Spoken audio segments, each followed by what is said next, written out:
Did someone say fantasy? Get ready for another episode of Fantasy Football RPG with Mike and Evan. Let's get into the action. Holy smokes. Week 1 is in the books. I am beyond fired up that football is back. There's college football. There's NFL. All of my fantasy team is already hurt, and Puka Nacua is ruining my dreams. This is episode 104 of the Fantasy Football RPG podcast. Evan, I am always stoked to be here with you. You know that. I love you from the bottom of my soul. But we are joined by another special guest, David Latham from Last Word on Sports. David, how are you? Doing great, Mike. Happy to have football back and happy to know that after 1 week, all the months of work I did getting ready for the fantasy season has been rendered completely worthless. I am really glad that I dove into backfields and split carries and trying to figure out what's going on just for J.K. Dobbins to do the impossible and be a top 15 fantasy back coming off an Achilles tear? Probably top 10. Wild. In very important news to you, the New England Patriots are tied for first place in the AFC. How does that make you feel? It's fantastic. They're the only AFC East team with a road win this year. It really speaks volumes about how great they're destined to be. Really, it's fitting that Jacoby Brissett wears number 7 because he's about to bring title number 7 to New England. It's inevitable unless they bench him for May, in which case May's going to do it. I mean, that's a logical conclusion. I have nothing to say. For the listeners at home, we're going to do some waiver wire strategy. Normally we get into news and notes and we kind of give you the latest rundown. This time we're going to talk about overarching big ideas, and then we are going to dive into how it relates to week 1. So if you're looking for just names to pick up, pop back in a half hour.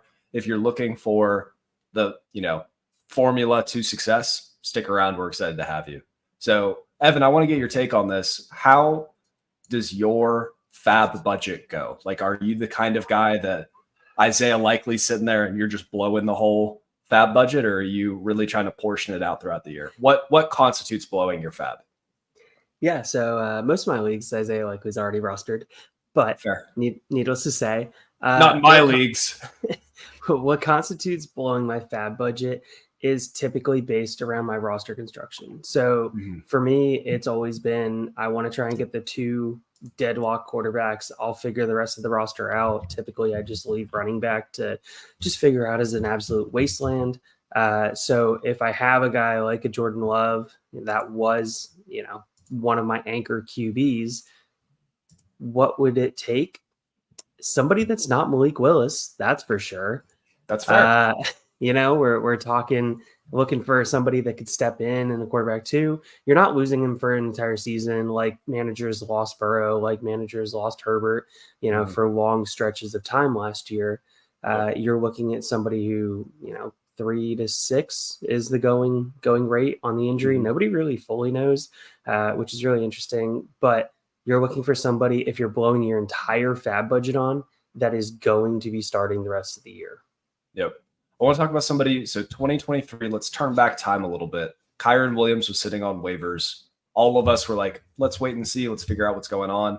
Kyren Williams was the running back 6 in week 1. Josh Kelly was the running back 8.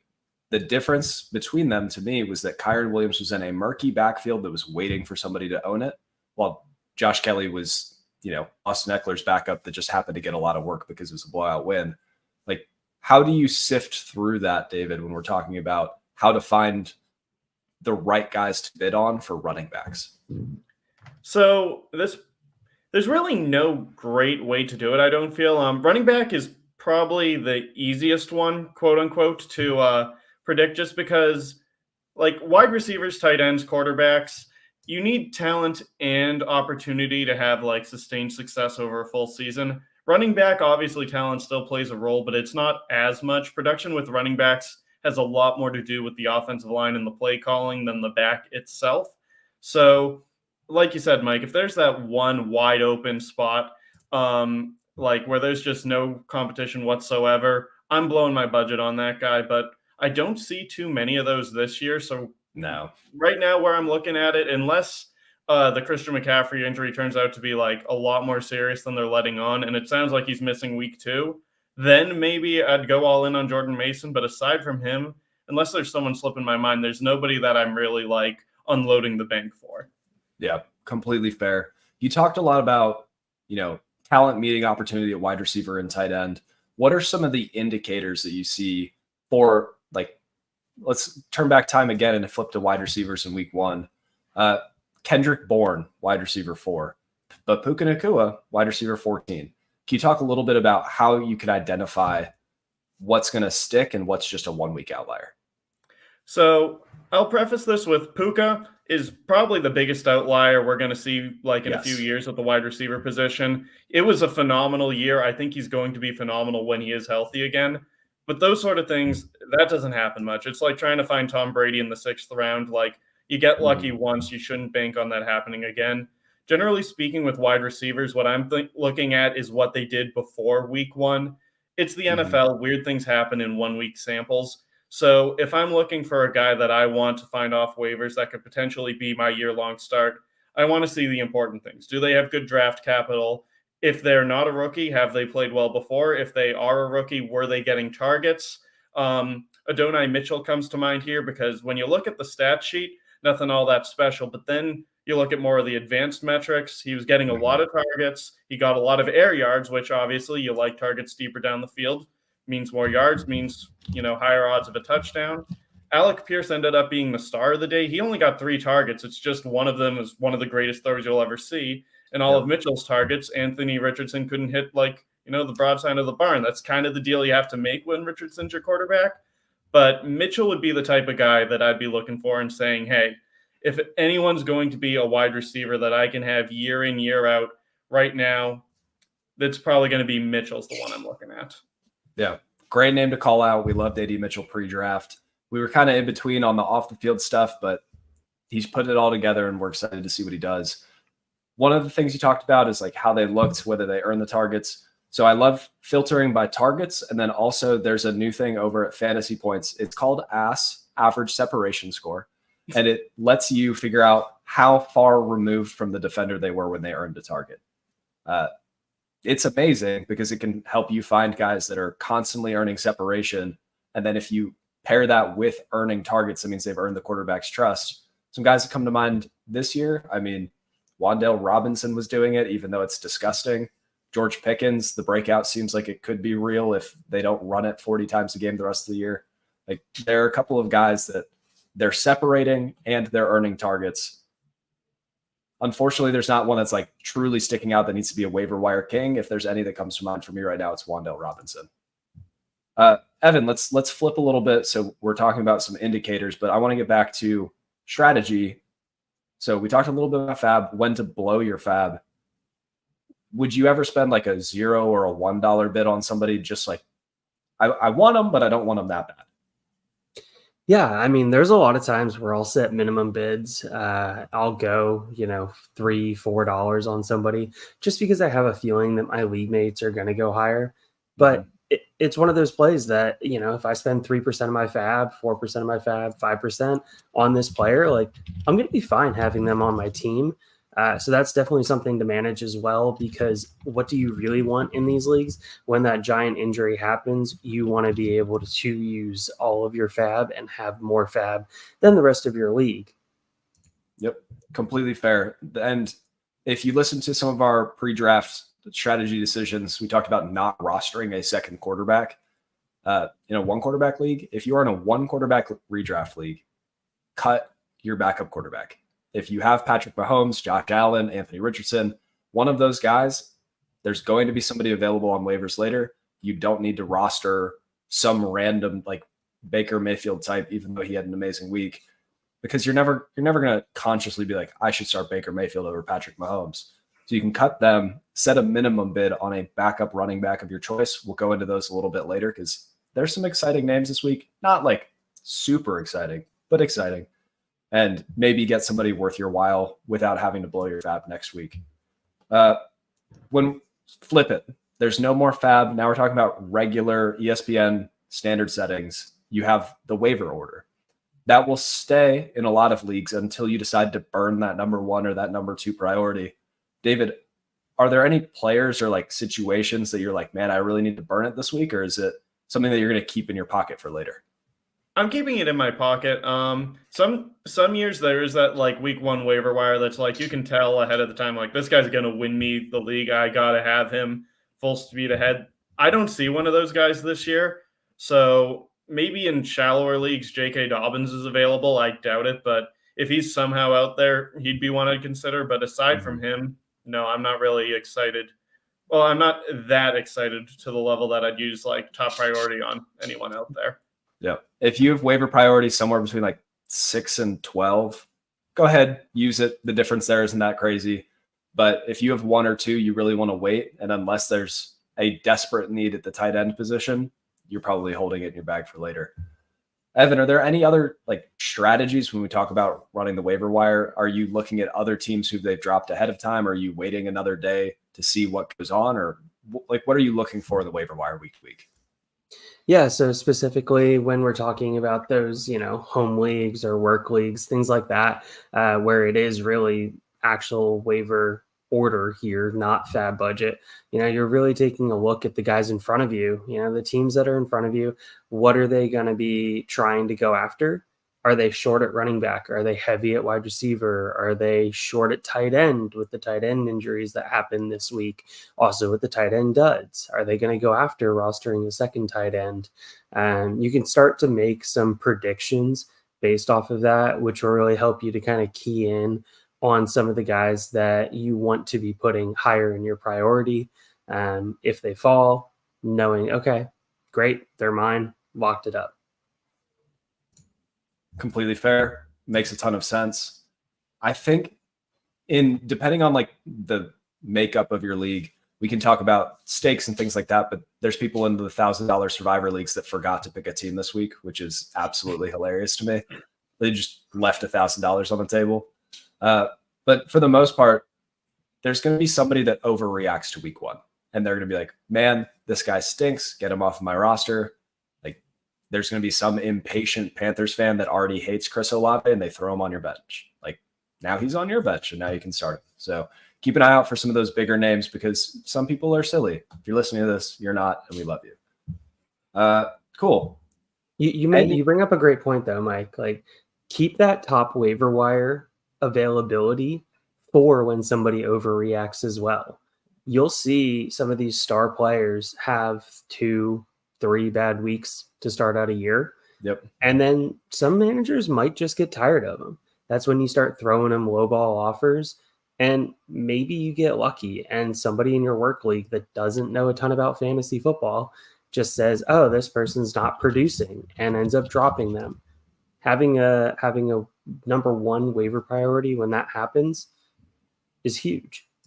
It's amazing, because then you'll be able to just go ahead and grab somebody. I'm actually trying to log into ESPN right now so I can figure out some of the guys that are trending to be dropped. It says invalid league ID, so that's sweet. But there's some guys that are coming to mind. Javonte Williams was 90% rostered ahead of week 1. The split with him and Jaleel McLaughlin, it wasn't pretty, but Javonte Williams is still a solid player that can provide you a couple of spike weeks. The Broncos have a brutal schedule. But one of those running backs is going to be a smash starts when they play the Panthers later. So go ahead, be patient, enjoy the ride. Just don't start him against the Steelers. That would be a bad decision. Someone that a lot of people are dropping, at least on Sleeper, the number 1 trending down, Blake Corum. David, would you use your number 1 fab priority on Blake Corum? That would be tricky. I'd have to think long and hard about it, but putting me on the spot, I'd say it's probably worth it. I know I don't think he got a single offensive snap week 1, but I don't care. Like, he's a rookie. McVay, I guess Puka hit the ground running last year, but McVay's one of those, he tends to prefer the old veteran guys. So especially with Kyron maybe being hurt, maybe being a little banged up, and definitely being on the smaller side. I'd definitely get Corum, understanding, hey, it's going to be a bench spot for at least a couple weeks, but if this pays off, I might have a league winner by the end of the year. Yep. I'm just going to read out some of the most dropped players on ESPN Fantasy right now. Trey Benson, Blake Corum, Jonathan Brooks, Marshawn Lloyd, Antonio Gibson. All of those sound like players. I don't know if I would blow my number 1 priority on them, but if you're in a deeper league where there's not going to be a lot going on the waiver wire, definitely worth scooping up one of those handcuff running backs. some of the most dropped wide receivers, Mike Williams, Xavier Legette. For some reason, Rashid Shaheed went down, which doesn't make any sense to me. 59-yard touchdown passes. Yeah, I hate when I score too much. Look, Xavier Legette wasn't that bad for rookie first game either. He did a lot better than I thought he would. That offense is despicable. Yes. But he looks solid.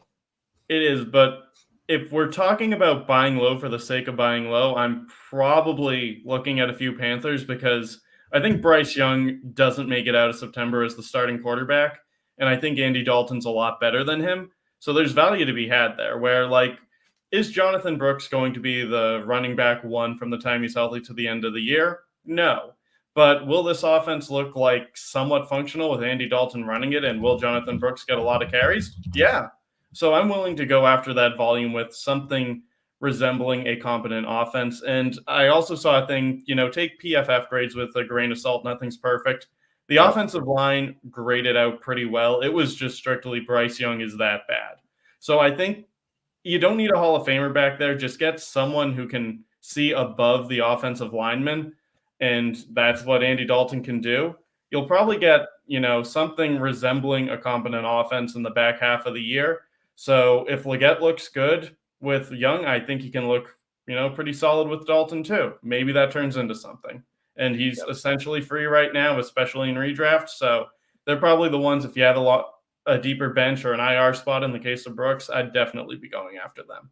And the IR spot's huge. I had multiple people in our work league tell me, oh, why did you draft guys that are not available in the second to last round and last round? Oh, because we have 2 IR slots and I'm going to slot them in there and pick up a kicker and a defense. Yep. If you have IR slots and you have a player that was out, you can just slide them in there in some leagues and you'll have the opportunity to pick up some good stuff. I didn't mean for this to turn into the Panthers talk, but I want to talk about the schedule when Jonathan Brooks comes back. Let's say that he comes back week 5. He's on the short-term IR. That's his earliest availability to come back. He gets the Bears, the Falcons, the Commanders, the Broncos. Back to back to back. Maybe he's still ramping up. Maybe he's on a pitch count. Then he gets the Saints. Not great. Giants, run funnel. Then he gets a couple of tough matchups. And then to close out the year, he gets the Cardinals, Bucks, and Falcons. So, he might string together a couple of good games there, and he's a matchup-dependent guy. I'm excited about it. I hope this is a joke, Uncle Steve. Thank you for listening. But no, do not drop Chris Olave unless it is in our family league. Then you should drop him and let me have him. Thank you very much. No, don't drop him. Just trade him to you. Yeah, I'll give you Marshawn Lynn. Good deal. Cool. I think that does it for waiver wire strategy. So just to recap, find the underlying metrics that tell you when to blow your fab. Don't just blow it because they scored a bunch of fantasy points a la Alec Pierce. Find target separation. Find usage numbers. There's nobody that's screaming that week 1, but when it pops up, it should be apparent not just from the fantasy points, but from their usage as well.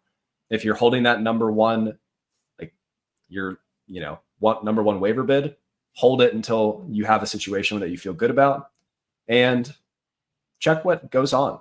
After waivers run, people will be impatient. They'll drop good players, or they just don't realize how to use their IR slots.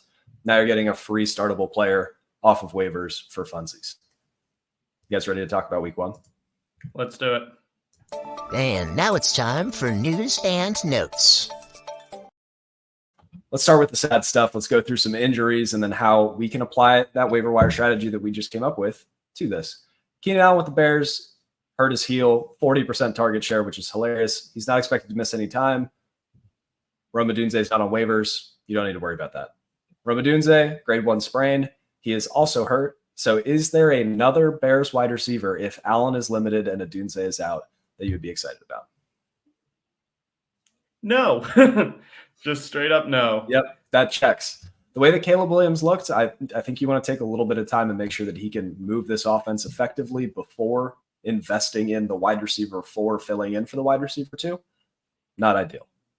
Hey, Mike, after seeing how Caleb looked week 1, does that give you any kind of hope with these injuries that DJ Moore goes back to what he was doing last season? Oh, man.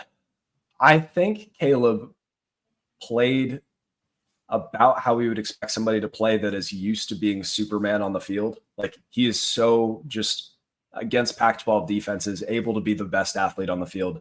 And now he had his welcome to the NFL moment.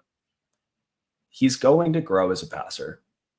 If DJ Moore is the last man standing, he's going to just funnel him the ball. So I'm all in on DJ Moore. Depends on his price. So, Cross, this is a great question. We need to know dynasty redraft. Give us a little bit more settings, but he wants to know if he should do Caleb Williams, Jaden Reed, and Mixon for Pacheco, Olave, and Burrow. So in my mind, in dynasty, this is a very spicy offer because it's redraft. So Joe Burrow and Caleb Williams, in my mind, in redraft are way more similar than people are willing to admit. Like, Joe Burrow has a hurt wrist. All of his receivers, so we're about to get into it, but T. Higgins dealing with a hamstring injury, out for 1 to 2 weeks. Like, I don't want a pocket passer with bad weapons. So that's a wash there. Jaden Reed with Malik Willis. Chris Olave with a quarterback that hates him. That's tough. I would still take the talent of Olave. Then Mixon Pacheco is also a wash. Elite usage. So I would lean on the Olave side because I think that's the kicker to me. Do you guys have different feelings? Pacheco's the better player over Mixon. Olave's the better player over Jaden Reed. Burrow's the better player over Caleb Williams. They're the better players. I'm going to bet on talent winning out. I'm right there with you. Especially in redraft, the Olave side, better deal. Not positive Joe Burrow's a better player, but that might just be my Steelers fandom bleeding through. David Njoku on the Browns, high ankle sprain, is out for 3 to 5 weeks. Again, applying the waiver wire strategy that we have, you're looking for usage, you're looking for involvement, you're looking for an offense that you want to invest in. Do any of those things sound like the Cleveland Browns in 2024? God, no. That is, man, they miss their tackles so much. Yep. They that offense. Look, the NFL quarterbacks, they want to get in rhythm. When you're getting rushed and hit on 45% of your dropbacks, yep, you can't get in a rhythm, period. Look, I'm not here to defend Watson. He was bad. Yep. Don't get me wrong, any way, shape, or form here. But the offensive line was worse. Completely fair. Before we crap on the Browns, I want to thank you, Cross. Thank you for subscribing. We appreciate you listening in. If you are listening right now, drop us a comment, listen, follow, whatever platform you're on. We just love having you around, and thank you so much for the questions. Deshaun Watson stinks. Deshaun Watson is a bad person, a bad quarterback, a bad everything. Doesn't show any leadership capability on the sidelines, doesn't show any, the team doesn't rally around him. I'm pretty sure I saw him get sacked 75 times and his offensive linemen not help him up. Why would we be excited about anything in the Browns offense unless they trade for Joe Flacco or let Jameis start? Yeah, Jameis, say what you will about him as an NFL quarterback, he is phenomenal for fantasy. If this latest Watson lawsuit gets the contract voided and they can get rid of him, the Browns will do it in a heartbeat and just let Jameis go the year, and I'm praying that happens. I need more Jameis in my life. It's been too long. Jameis Winston is must-watch football, and we love to see it. We have another question real quick. So while we're talking about terrible offenses, let's talk about the Giants a little bit. Malik Neighbors for the rest of the season. Listen, great separation. He showed the on-the-field player that he is. And then he was asked in the locker room afterwards, how did you feel about the quarterback play? And he said, I don't know what's going on back there. I'm worried about my game. He's going to get targets. And if he's getting targets, I like him in PPR leagues. I think he's explosive enough as a player that he can turn anything into a touchdown. But holy smokes, the lows are going to be low. There is no floor there at all because Daniel Jones is certified cheeks. Fair? Yeah. Does he go over 130 targets this year, Mike? Ooh. I'm going to say yes, but with 130 targets, does he go over 90 receptions? No, he won't. And it's going to be incredibly frustrating. If you're a Neighbors owner, you are going to be so frustrated all season because you see that the talent's there. You see him get wide open. You see Daniel Jones just completely missing. I mean, we're talking Garrett Wilson level stuff that's going to be done this season, where you're just watching Zach Wilson throw to Garrett Wilson, and it's going to be the same exact thing with Daniel Jones trying to throw to Malik Neighbors, which is what so many people were concerned about. It was well known coming into the season. To be fair, the Giants played an absolute juggernaut of a team in the Minnesota Vikings. So can't expect too much from them there. But he had 5 catches for 66 yards. He has the ability to turn any play upfield. It's Garrett Wilson, DJ Moore when he was in Carolina. Like, pick your favorite receiver. His target per route run number is going to be bonkers at the end of the season. His yards per route run, gross. So he'll be good. Just the ceiling isn't there, and the week over week floor is going to be frustrating at best. Jake Ferguson, tight end of the Cowboys. He has a bone bruise and a minor sprain. It's expected to be 1 week. David, any interest in Luke Schoonmaker? I mean, a passive interest if it's a very deep league, because Dak Prescott, generally speaking, I don't like quarterback always targets a position, because generally speaking, he's targeting that position because the guy is good. But Anyone Dak that does. remembers the 2019 Patriots will remember people saying, oh, well, Gronk's gone. Who's going to step up now? Nobody, because there's only one Rob Gronkowski on the planet. That disclaimer out of the way. Dak Prescott does seem to prefer tight ends. We've seen it happen through multiple players. He liked Blake Jarwin back in the day. That turned into Dalton Schultz. That turned into Jake Ferguson. So, maybe if I'm in a very deep league and I just need a dart throw, I have no other hope at tight end. Yeah, I'll give him a shot, but I'm not going out of my way for him. I think if I remember correctly, Ferguson was north of 22% target share while he was in the game before the injury occurred. Man, I mean, that's huge numbers. Huge numbers for a tight end. Huge numbers for a tight end. Yep. So we had Jake Ferguson second on the team in targets in 2023. In 2022, if my computer will load, we had Dalton Schultz second on the team in targets. 2021, Dalton Schultz second on the team in targets. It doesn't matter who is lined up there. Dak is just going to throw it to them because he feels safe and cozy inside. Makes him feel nice and good. But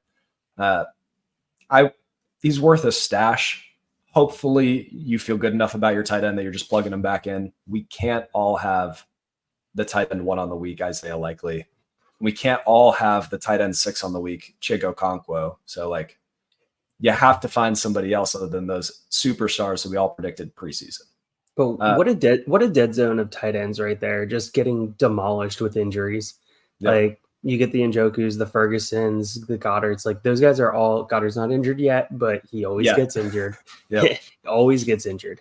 The points per game king. There you go. You're just looking at that entire grouping right there and saying, these guys were supposed to be the best of the rest, and now they're just being injured, going to be hampered, going to be slowed down. Yep. Speaking of tight ends that we're sad about, Luke Musgrave completely overcome in the snap share by Tucker Kraft.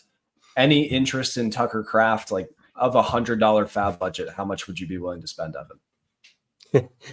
Considering that Malik Willis is going to be the one throwing the footballs for the foreseeable future, maybe 5%, $5. Max. I don't think I'd even do that. Absolute max. I would just wait. If he's literally free, I'd consider it. But other than that, pretty mediocre talent with an objectively terrible quarterback who even like Willis's strength, it's running the ball. It's not throwing the ball. So even if he puts it together in Green Bay like he never could in Tennessee, you're not projecting someone that can throw it all that well. So no interest at all for me. Yep. If you are interested in Tucker Kraft because of his usage, because of his talent, or his RAS, whatever you want to call it, just wait 2 weeks. Whoever picks him up is going to drop him because Malik Willis makes us all sad. So Jordan Love out with a knee, 3 to 6 weeks, depending on the severity. It was an MCL sprain, not a tear. So that's like good-ish news. The pop didn't look fun in slow motion. I wish that clip would stop going around social media, but no interest in Malik Willis unless you are desperate in a super flex league. Josh Downs. What about Jordan Love? Since we talked about IR slots, If somebody's willing to sell you Jordan Love for, trying to think, what's a fringe quarterback? Baker Mayfield. After a week 1 performance that Baker had out there, would you take Jordan Love and sit him in your IR slot? So here's the thing. Or Baker? If I have Baker because of just who I am as a fantasy football player, that means that he is my only quarterback. So sure, Mike, but so many people roster 2 quarterbacks. Yes, So let's remember that. So let's say Baker Mayfield's your backup quarterback. He just had a huge week. Yes, I would go get Jordan Love, stash him on IR, wait for him to come back. And then either I already have Anthony Richardson and I'm worried about an injury, so I am keeping a backup quarterback, or now I have trade bait. I can be like, hey guys, your quarterback just went down. I have Jordan Love. Are you interested? And you can start the conversation there. So I would do it. Yeah, so there's 2 ways to answer that. The in the vacuum question is, would you rather have Baker Mayfield now or Jordan Love with the injury and he comes back? I'd probably just take Baker. I've always been a little higher on him than most, and frankly, he looked great with Tampa last year. He picked it up this year. I don't think losing Canales is the worst thing in the world for him, and week 1 showed that. I think production-wise, you're going to get a pretty good quarterback out of Baker this year. So I'd say if he's my QB1, I'm comfortable with just saying, hey, let it roll. I don't need to gamble on a possible upside for Jordan Love, who even when he comes back, probably going to take him a few weeks to find himself. So I'd rather have Baker in that sense. But if this is the situation like Mike's talking about, where if I'm rostering Baker, he's probably my backup. Then yeah, I'd trade him because I can throw Love on the IR spot. I get a free spot. Now I can maybe, get a trade. I can look for a really good player, package a few guys, and get a few more guys back, and just build my roster that way, knowing I have a free spot to do whatever I want.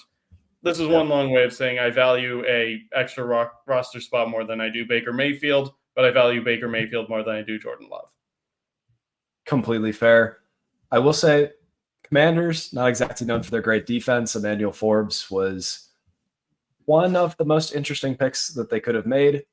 Then you have the Detroit Lions next week. That's not going to be a fun passing experience. Denver Broncos, maybe not a fun passing experience because you can just run the ball on them.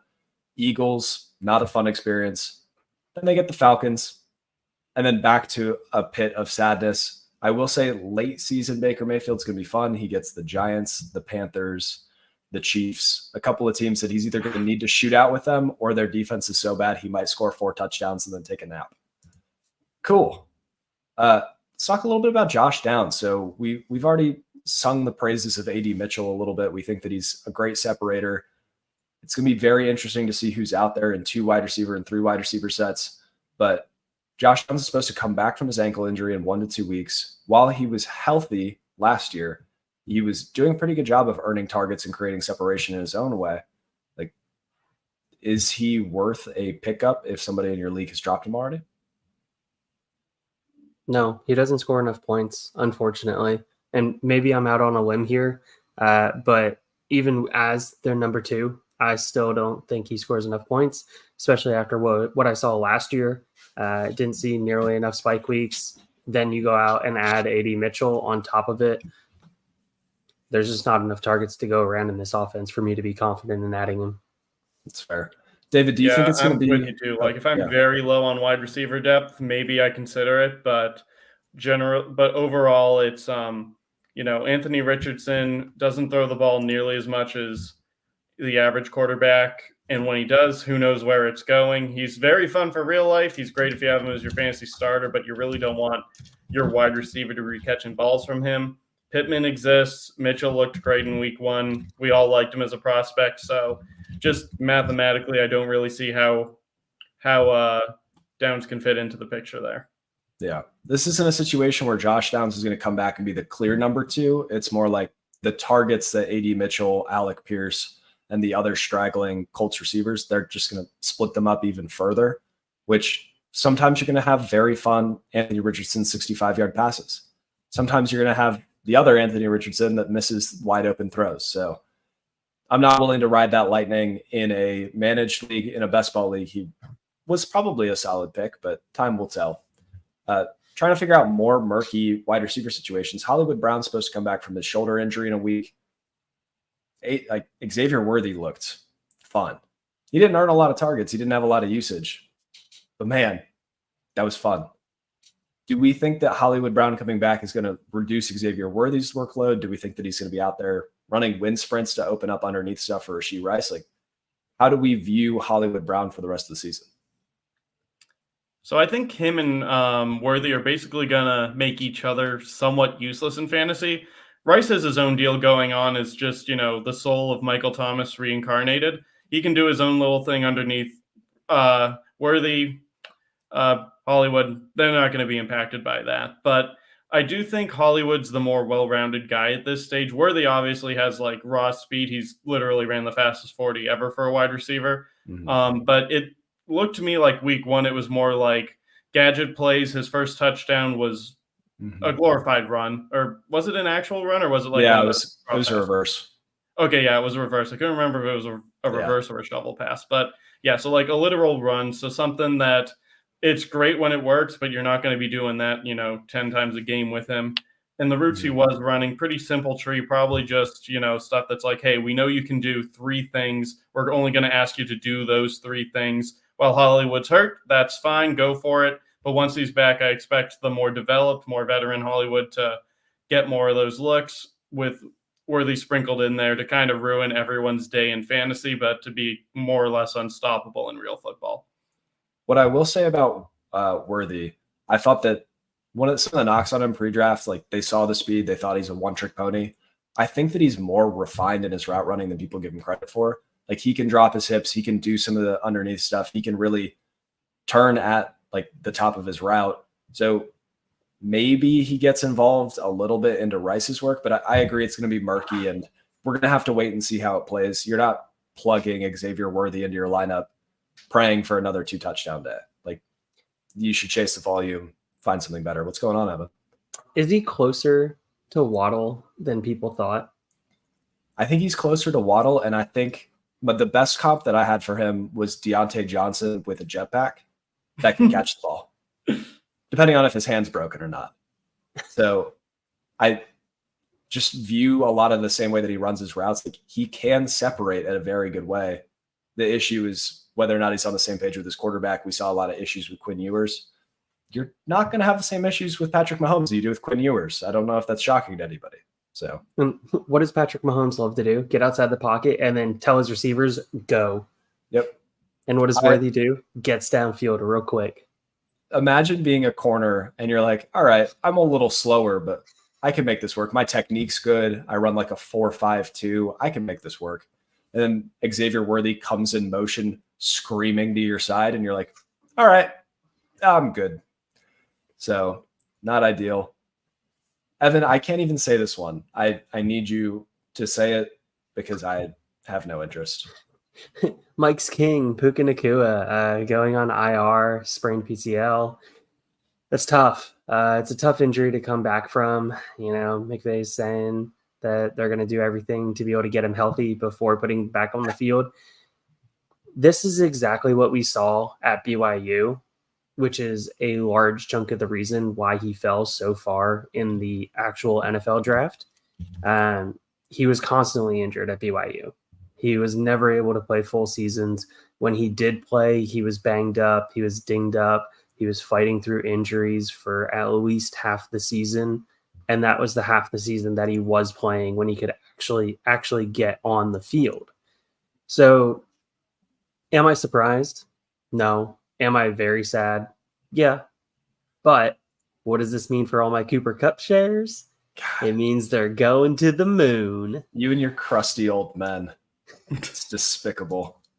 But yeah, I want to talk a little bit because this is something that may be helpful for our redraft and even our dynasty waivers. So Tyler Johnson, who exists, is actually like a pretty okay player and like looked solid when the Rams were playing. He's available in almost 100% of leagues, including dynasty leagues. Nobody was grabbing him. So any interest, Tyler Johnson versus Demarcus Robinson, grab both of them and see how it plays out. Any recommendations on that, David? If I'm picking between the two, I'm probably going Tyler Johnson just because Demarcus Robinson, he's been around forever. You know what he brings to the table. It's like maybe he'll be an okay flex play in bye weeks. It's like I want to shoot a little bit higher than that. Tyler Johnson, he's bounced around. He was terrible filling in for Chris Godwin back in 2021. But in 2020, his rookie season with Tom Brady, the guy made a few plays. So there is some talent there. Now he has a chance to show it. And Matthew Stafford is really good at bringing the best out of his wide receivers. So if I'm going anyone, I'm going Johnson, but I'm still not breaking the bank for him with Fab by any stretch of the imagination. Yep. Evan, similar thoughts? It's the Puka show. Like, I get it. Stafford's going to drop back, going to throw it. But what are they going to do? They're going to adjust. They're going to be a run-centric offense with letting Matt Stafford be able to just find Kupp whenever he's open, wherever he is. Typically going to the left side of the field, if I remember correctly. Yep. Looking at all those route trees. Gosh. Oh, baby. Cooper Kupp loves that left side of the field. Yep. He set a career high in targets, which is wild to say given his career so far with 21 against the Lions. We have a great question on from pace, north of 200 targets. Love he's on his way. Great question from Mike Zimmelman. Mike, I love you. He said, "What's up, y'all? We saw Derek Carr throw angry versus the Panthers after all the Spencer Rattler propaganda." Yes, I was part of that. Is it sustainable enough to trust Rashid Shaheed as a flex? Trusting? No. But I will say the Saints used pre-snap motion more times than they used it in 2023, almost as a whole. Like I think they had 4 or 5 games worth of pre-snap motion in one game. The Clint Kubiak offense is doing a better job of getting receivers in space. Unfortunately, they're playing the Panthers defense, so it's hard to draw any meaningful conclusions here. They have no pass rush. They have no corners. They have no safeties. I think they let Frankie Louvu walk, so they have no linebackers. Like, it's a shell of a defense, so I'm not drawing any season-long conclusions there where I'm like plugging Rashid Shaheed into my lineups. But I will say the percent of Carr's targets that he earned in a very small sample was exciting. Any thoughts? Yeah, I think everything about week 1 for the Saints says a lot more about the Panthers than it does New Orleans. I don't magically think Trevor Penning learned how to block. I don't magically think, Derek Carr is the next Tom Brady. I don't magically think that Chris Olave is just being banished to the netherworld. The game got out of hand fast because the Panthers are all around awful.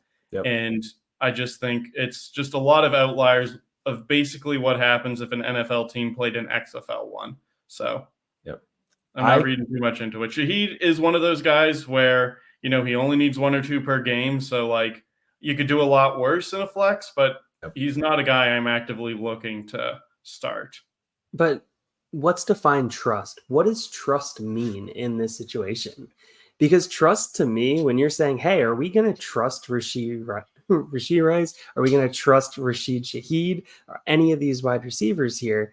Trust is what my expectations are for him. Am I trusting him to hit those expectations? Which when I'm slotting Rashid Shaheed into my lineup, I'm trusting him to be that boom bust play that could drop a 20 burger, but could also drop a 3 burger. Like I am trusting that he is a volatile asset, that I have enough other points on my roster that if he hits, it's a big boom. If he doesn't hit, then I'm in a tight race that week and I'm going to have to be counting on some other players. I will say Rashid Shaheed to close the year last year averaged over 4 targets a game for the last month of the season. Maybe this is a trend that continues and like he's the wide receiver 2 with a bullet there, but he's probably not turning 3 receptions into 73 yards and a touchdown every week. So I'm not trusting him to provide me a safe floor in PPR formats. The boom is definitely there and I'm excited about it. So I will say, and I want to get this out in the open, can we talk about the absolute bus that is about to hit people that pick up Derek Carr on waivers? Because you pick up Derek Carr and you're like, man, look at that week 1 performance. He was slinging it. He was crushing it. He plays the Cowboys next week. Do you think the New Orleans offensive line can keep up with Micah Parsons? That's okay. It's just 1 week. I'll plug Derek Carr into my lineup week 3. The Philadelphia Eagles. There are probably 5 Eagles defensive linemen that the Saints can't even possibly begin to think about blocking. So Derek Carr's going to be back on waivers before you know it.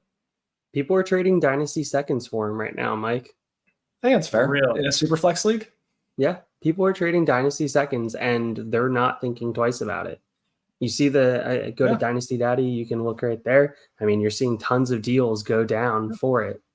Yeah, clear starter, contract security. The Spencer Rattler thing is mostly a bit, but like, yeah, I guess because even if Spencer Rattler turns out to actually be something, Carr is one of the best 32. He'll land somewhere. Yep. All right, that's enough. Moving into Thursday night, though. Okay. You want to talk about some running backs for Miami? Both of them banged up, which is shocking to hear when we talk about Raheem Mostert and Devon Achane, 2 of the most durable running backs, dependable. They're rugged. They're like a Ford F-150. No, Achane's dealing with an ankle. Last I saw, he's expected to play. Mike McDaniel said that he's expecting him to play. I'll give you a big old shrug for that. Then Raheem Mostert, if he goes out with a chest injury, Jeff Wilson was the clear RB3. Jalen Wright was a healthy scratch. And before the people come from my head and they're like, oh, Devon Achane was a healthy scratch last year. He was also coming off of an injury, missed all of the preseason, some of camp, and needed time as a rookie to integrate into the offense. Jalen Wright has had a whole offseason to integrate into this system. So why is he a healthy and active and Jeff Wilson's playing? Kind of a red flag to me. I think Jalen Wright could get better as the year goes on. But purely for Thursday's game, if Mostert misses time, I would pick up I'm going to say this very quietly, pick up Jeff Wilson and put him as my RB2 slot because then I don't want to burn my flex spot. He is a flex option, but I'm starting him so that I have the flexibility later. Thoughts? DNPs are big. And I saw DNPs from both running backs multiple times, probably coming out. Maybe it comes out tomorrow as well. If they DNP tomorrow. Oh, red flags. Yeah. Huge red flags. So be looking at the injury report, checking that out, looking on Twitter, trying to figure out tomorrow once camp notes start or once practice notes start coming out. Man, still in off-season mode here. Yeah. Once the notes start coming out for injuries, if they're DNP and Wilson is somehow still out there, I'm rushing to go get Wilson.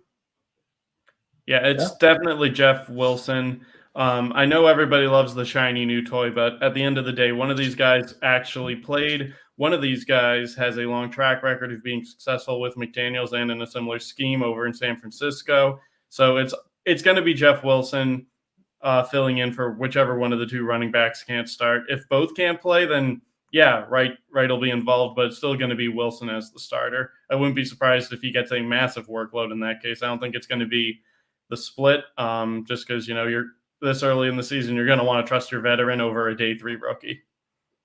Completely fair.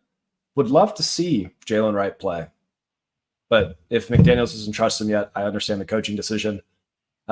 Here's a player that I didn't think we were going to be worried about this early. Jordan Addison hurt his other ankle, so not the one that he hurt in the preseason, a different one. There's 2 options. I didn't think that we would be excited about Sam Darnold's number 2 pass catcher, but here we are. Sam Darnold had the highest EPA per play of any quarterback in week 1. He was playing the Giants, so maybe playing the Giants makes you look good. Who would have thought that? Any concern with Addison in Dynasty at all, Evan, or you're just, if you have him, you're holding because you're expecting a full season of either Darnold sadness or he'll come back and he'll be fine?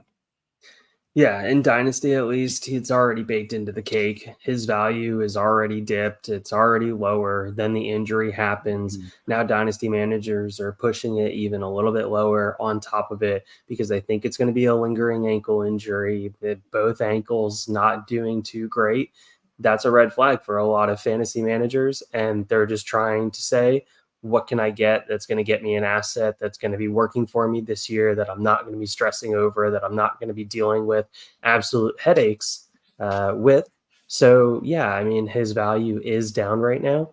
If you like the talent of Addison, though, it is opening up a buy window. What do you think you could offer to the Addison owner right now? Let's say they're a little worried. They realize that Jordan Addison's built like short Kevin Durant. Like, what would you be offering to try and get Addison from them?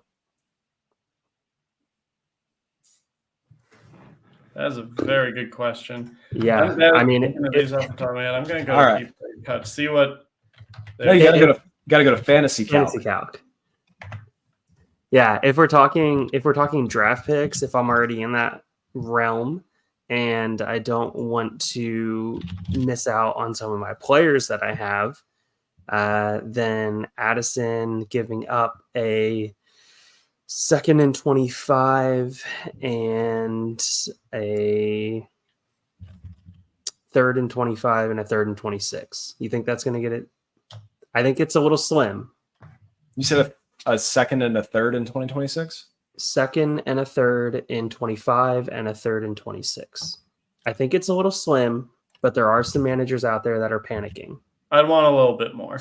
I would want a little bit more too, but I will say we talk about starting offers, and I think that's a reasonable starting offer at this point. fantasy calc, just a quick price check on there. That would be equal. Like, don't use a trade calculator to figure out if that's equal or not. But according to them, it is. Some other recent deals that have gone down across leagues. This was a higher one. So it was Jordan Addison for Jerry Jeudy, Antonio Gibson, and 2/3. I'd rather have Addison. Yeah, that's a classic case of somebody thinking that 4 quarters equals $1 in fantasy when in reality it doesn't. Here's a fun one. Jordan Addison and Jamison Williams for Xavier Worthy yesterday. Ooh. I think I'd rather have the Addison side still. JMO looks like maybe he's broken out. And because of that, I would take the Addison side and I would immediately sell JMO. To me.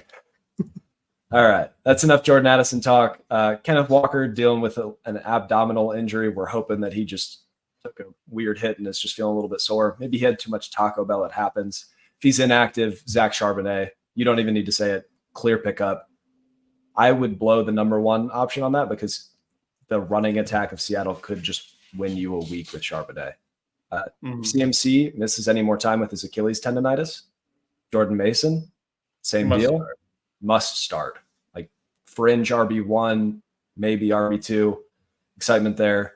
And then our last injury before we talk about some strange usage for tight ends. Russell Wilson, Mr. Limited in practice, which means that there's a very strong possibility.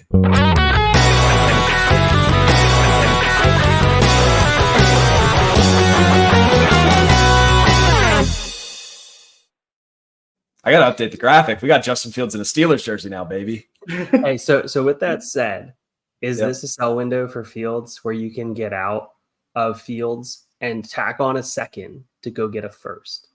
10,000%. I'm selling him to any Steelers fan I know, like Mike. Hear me out. What if he keeps playing?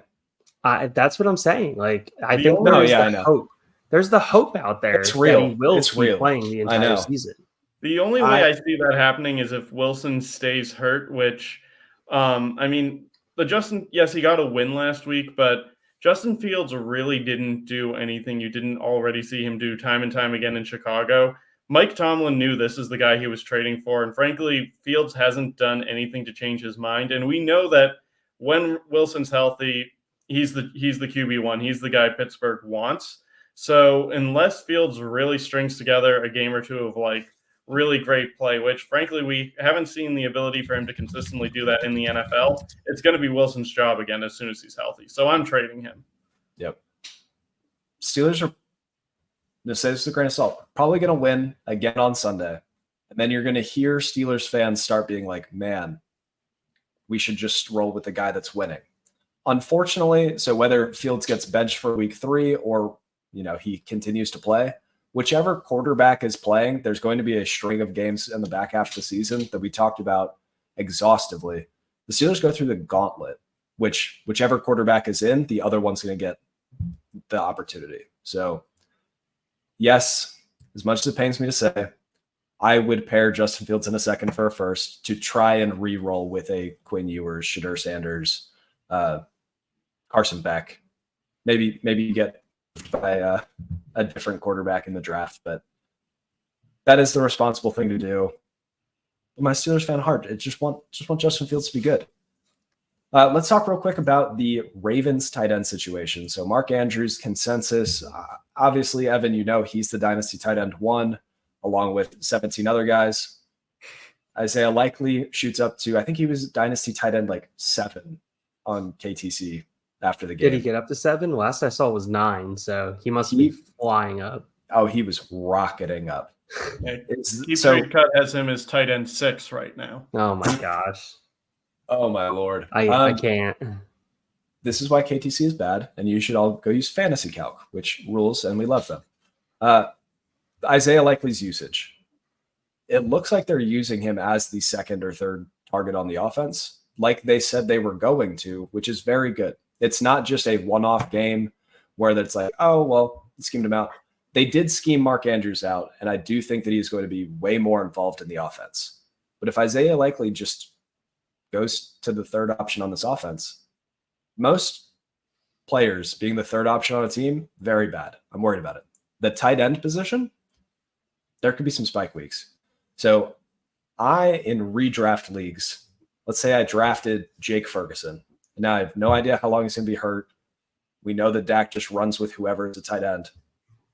I would splurge on Isaiah Likely. I'd maybe send 40 to 50% of my fab, and I would consider blowing the number 2 on my waivers. I don't know if I'd blow number 1 yet. How do you guys feel about 50% of fab for Isaiah Likely? I'm buying in that specific situation.